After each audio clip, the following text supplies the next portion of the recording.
Hello everybody, welcome to the channel. आज हम एक सॉफ्ट ग्लैम मेकअप ट्यूटोरियल करने वाले हैं। तो ये जो लुक मैं करने वाली हूँ ये आप बहुत इजीली पार्टी या साइडर मेकअप में दे सकते हो। और अगर किसी को बहुत अपना लुक सटल रखना है मेकअप दे सकते हो। एक ख़ास बात इस लुक की ये है कि ये एक न्यूट्रल मेकअप होने वाला है, तो ऑलमोस्ट हर कलर के साथ आप इस लुक को ऑप्ट कर सकते हो। So let's start the video. सबसे पहले मैंने एक वेट वाइप से इनके पूरे फेस पे अच्छे से क्लेंजिंग करी है। जो भी मेकअप रेसिड्यू या फिर वैसे इनके फेस में मेकअप था नहीं, बट तब भी to be on the safer side मैंने हर चीज़ अच्छे से क्लीन करी वेट वाइप से। उसके बाद में I am using a moisturiser. ये आई थिंक बायोटिक का मॉइस्चराइज़र था। इसको मैं एक ब्रश की हेल्प से ब्लेंड कर रही हूँ फेस पे। और मॉइस्चराइज़र के बाद मैंने ये इल्यूमिनेटर यूज़ किया है। ये जो इल्यूमिनेटर है ये स्विस ब्यूटी का है in the shade gold I think. इसको भी मैंने अच्छे से फेस पे ब्लेंड करने के बाद में ये मैं शेड टेस्टिंग कर रही हूँ। और यूजुअली मैं अगर मुझे नेचुरल मेकअप भी रखना होता है तो मैं एक शेड एटलीस्ट लाइटर लेके चलती हूँ, ताकि ऑक्सीडाइजेशन के बाद फेस बहुत ज़्यादा डल ना लगे। इनको इम्परफेक्शन तो था नहीं, इसलिए मैंने ऑलमोस्ट सिमिलर स्किन टोन का एक कंसीलर लिया है और उन जगहों पर यूज़ किया है जहाँ मुझे एक्स्ट्रा कवरेज की ज़रूरत है। ये आप करेक्शन स्टेप भी कह सकते हो, बट मैंने इस टाइम पे ना ही एक ऑरेंज करेक्टर लिया है ना ही कोई डार्क कंसीलर यूज़ किया है। मैंने स्किन टोन से और जो मैं फाउंडेशन आगे यूज़ करने वाली हूँ उससे मैचिंग का कंसीलर लेके बस एक्स्ट्रा कवरेज के लिए मैंने इन जगहों पर प्लेस किया है। इसको मैं अच्छे से ब्लेंड कर रही हूँ। बाय द वे ये कंसीलर एले गर्ल का है in the shade pure beige. तो ब्रश की हेल्प से मैंने अच्छे से ब्लेंड किया है जहाँ जहाँ भी मैंने कंसीलर प्लेस किया है। आप एक और चीज़ कर सकते हो। After applying the concealer just let it sit there for about 10 to 15 seconds और मोर, लाइक 30 seconds और मोर। तो जिसकी कंसिस्टेंसी थोड़ी लाइट होती है वो कंसीलर भी आपको अच्छा खासा कवरेज प्रोवाइड करेगा इस टेक्निक की हेल्प से। इसके बाद मैंने ये फॉरएवर 52 का प्रो आर्टिस्ट फाउंडेशन लिया है। इसको मैंने एक पैलेट में लिया और फिर फ्लैट ब्रश की हेल्प से मैं बस इसको प्लेस कर रही हूँ। ये फाउंडेशन मुझे बहुत पसंद है। ये एक मैट फिनिश देता है फेस पे और अच्छे से सेट हो जाता है आपकी स्किन में, फुल कवरेज देता है। और इसका शेड आई गेस मैंने यूज़ किया था 007 संडे। मैंने बहुत अच्छी खासी क्वांटिटी यूज़ करी है फाउंडेशन की, क्योंकि सॉफ्ट ग्लैम में भी मैं ट्राई करती हूँ कि मैं एटलीस्ट मीडियम कवरेज तो प्रोवाइड कर ही दूँ क्लाइंट को। क्योंकि अगर आप बहुत ही ज़्यादा लो कवरेज रखते हैं बेस, तो उसके ऑक्सीडाइज होने के चांसेस और उसके डल होने के चांसेस थोड़े ज़्यादा हो जाते हैं। इसीलिए मैं कवरेज अच्छे से प्रोवाइड करती हूँ even in soft glam makeup. ये मैंने पहले एक बफिंग ब्रश की हेल्प से ब्लेंड करा। ये जो ब्रश मैंने यूज़ करा ये अमेज़ॉन से था, ब्रांड मुझे नहीं याद है। और उसके बाद after like spreading it all over the face मैंने इसको ब्यूटी ब्लेंडर से एक बार ब्लेंड करा। नोज़ के पास आपका फाउंडेशन कंसीलर थोड़ा अक्यूमुलेट हो जाता है, इसलिए एक स्मॉल ब्रश की हेल्प से मैंने थोड़ा प्रोडक्ट रिमूव भी करा है और वापस से ब्लेंड भी किया उसको। इसके बाद थोड़ी सी फेस हाईलाइटिंग करने के लिए, थोड़ा सा ब्राइटन अप करने के लिए मैंने टू फेस्ड का गोल्डन बेज शेड यूज़ किया है। इसको भी ब्रश की हेल्प से अच्छे से ब्लेंड करूँगी मैं। टू फेस्ड कंसीलर का जो ये वाला शेड है गोल्डन बेज, इसमें थोड़ा येलो अंडरटोन होता है, इसलिए ये ब्राइटनिंग में बहुत अच्छे से हेल्प करता है।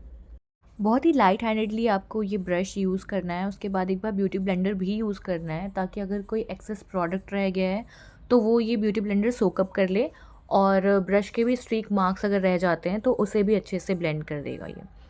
इसके बाद मैंने लिक्विड ब्लश यूज़ किया है। मैं क्रीम कॉन्टोर यूज़ नहीं करती। क्रीम ब्लश के सीधे बाद मैं पाउडर सेटिंग कर देती हूँ।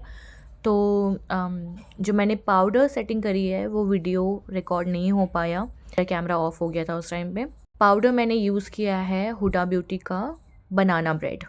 अब क्योंकि मुझे आई मेकअप बहुत सॉफ्ट रखना था, इसलिए मैंने ये बेस के बाद स्टार्ट किया। अगर आपको हैवी आई मेकअप करना है, आपको बहुत सारे ग्लिटर्स यूज़ करने हैं, शिमर्स यूज़ करने हैं, डार्क कलर्स यूज़ करने हैं, तो आप बेस के पहले आई मेकअप करना प्रेफर करें, या फिर अगर आपकी प्रैक्टिस अच्छी है तो आप बाद में भी कर सकते हो, नो प्रॉब्लम एट ऑल।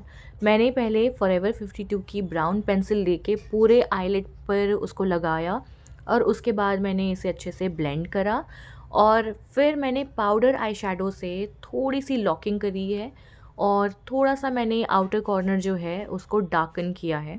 इस आई लुक के लिए जो मैंने पैलेट यूज़ किया है वो है प्रॉश ब्यूटी का। उसी पैलेट से मैंने ये गोल्डन शिमर शेड लेकर प्लेस किया है। आप चाहो तो अपने फिंगर से भी ये शिमर शेड उठा के डायरेक्ट आईलिड पे लगा सकते हो। कभी कभी जब आई लुक कंप्लीट हो जाता है, मुझे लगता है कि इंटेंसिटी इतनी नहीं आई शिमर की, तो मैं अपने फिंगर से भी शिमर प्लेस करती हूँ। अभी मैं ब्राउ बोन और इनर कॉर्नर्स को हाईलाइट कर रही हूँ। एक फ्लफ़ी पेंसिल ब्रश की हेल्प से ये मैं कर रही हूँ। आई थिंक ये पीएसी का है, और इसके लिए जो हाइलाइटर यूज़ कर रही हूँ ये मेकअप रेवोल्यूशन का है। अब एक लाइट ब्राउन शेड लेके सेम पैलेट से ही मैंने नीचे भी थोड़ी शेडिंग करी है, और फिर मुझे लगा कि लैश लाइन थोड़ी तो डार्क दिखनी चाहिए, इसलिए मैंने शुगर का ब्राउन पेंसिल लिया और इसको अच्छे से लैश लाइन पे लगा के वापस से ब्लेंड किया। और शिमर की इंटेंसिटी बढ़ाने के लिए मैं थोड़ा सा अपने फिंगर की हेल्प से वापस शिमर को प्लेस कर रही हूँ। तो इसके बाद अब अपर लैश एंड लोअर लैश दोनों में मुझे मस्कारा की कोटिंग देनी है। मैं फॉल्सीज़ यूज़ करने के अलावा भी एटलीस्ट 2 मस्कारा की कोटिंग रखनी पसंद करती हूँ लैशेज़ में। और थोड़ा सा लोअर लैश को डिफ़ाइन करने के लिए, थोड़ा आँखों को इंटेंस करने के लिए मैंने काजल भी यूज़ किया है, और मैंने ये रिकोट का काजल यूज़ किया है इसमें। अब मैं कर रही हूँ पाउडर ब्लशिंग। इससे पहले जो हमने पाउडर रखा था फेस पे बेक होने के लिए, वो सारा मैंने डस्ट ऑफ किया, और उसके बाद मैंने ये पाउडर ब्लशिंग करी है। ये के ब्यूटी का ब्लश है in the shade coral charm. बहुत ही हल्के हाथों से इसको मैं यूज़ कर रही हूँ ताकि पैची ना लगे और हमें एक ब्लेंडेड लुक मिले। इसके बाद फेस में थोड़ा वार्मथ देने के लिए मैंने यूज़ किया है ब्रॉन्ज़र। ये के ब्यूटी का bronzing palette, bronzing contouring palette, कुछ भी कह सकते हैं आप। ये मैंने यूज़ किया है, और लास्ट के जो 2 शेड्स हैं इसको मैंने मिक्स किया, एक्सेस प्रोडक्ट डस्ट ऑफ किया, और बहुत ही लाइटली मैं अराउंड द फेस इसको ब्लेंड कर रही हूँ।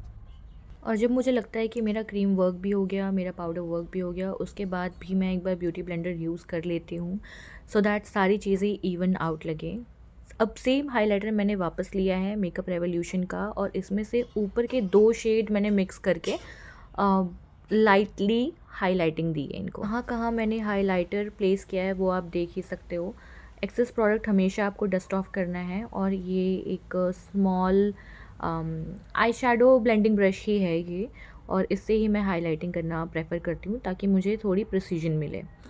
अब हाइलाइटिंग के बाद मैंने लिप लाइनिंग करी है। ये शुगर की ब्राउन पेंसिल है। इसके बाद मैंने ये मेबलिन की लिपस्टिक यूज़ करी है। ये वाइनल इंक लिपस्टिक है इनका, इन द शेड लिपी।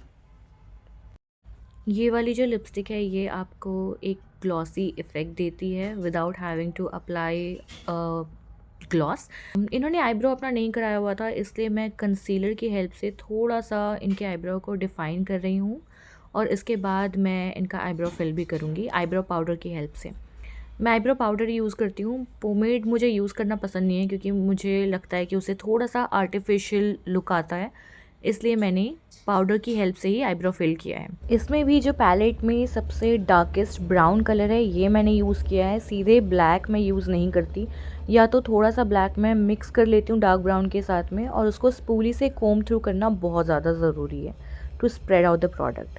अब मैंने एक सेटिंग स्प्रे यूज़ किया, आई थिंक ये शार्लेट टिलबरी का था, और अब फ़ैन की हेल्प से इसे हम थोड़ी देर के लिए ड्राई होने देंगे। हमारा ये लुक ऑलमोस्ट कंप्लीट हो चुका है। मैंने ऑफ कैमरा इनका आई लैशेस भी कर दिया, और थोड़ा सा मैंने लिड पे ग्लिटर भी यूज़ किया, और ये जो फॉल ऑफ हुआ था ग्लिटर से ये मैं हटा रही हूँ इस फ्लफ़ी ब्रश की हेल्प से। अब पूरा मेकअप आपका हो चुका है, बट इसके बाद भी आपको सीधे हटना नहीं है, आपको कुछ चीज़ें चेक करनी है। जैसे हमेशा जो आई लैश होता है उसका जो इनर कॉर्नर या तो आउटर मोस्ट कॉर्नर होता है वो वहाँ से ग्लू हटने लगता है, तो वो आपको मेक श्योर करना है कि अच्छे से स्टिक है। अगर आपको लग रहा है कि थोड़ी हाइलाइटर की और नीड है तो आप हाइलाइटर दे सकते हो। अगर आपको लग रहा है कि ब्लश की नीड है तो आप थोड़ा सा ब्लश और अप्लाई कर सकते हो। बालों में हेयर लाइन में प्रोडक्ट रह जाता है वो आपको अच्छे से क्लीन करना है। So if you like the video, please give me a thumbs up and please subscribe to my channel for more such videos. Thank you. Bye bye.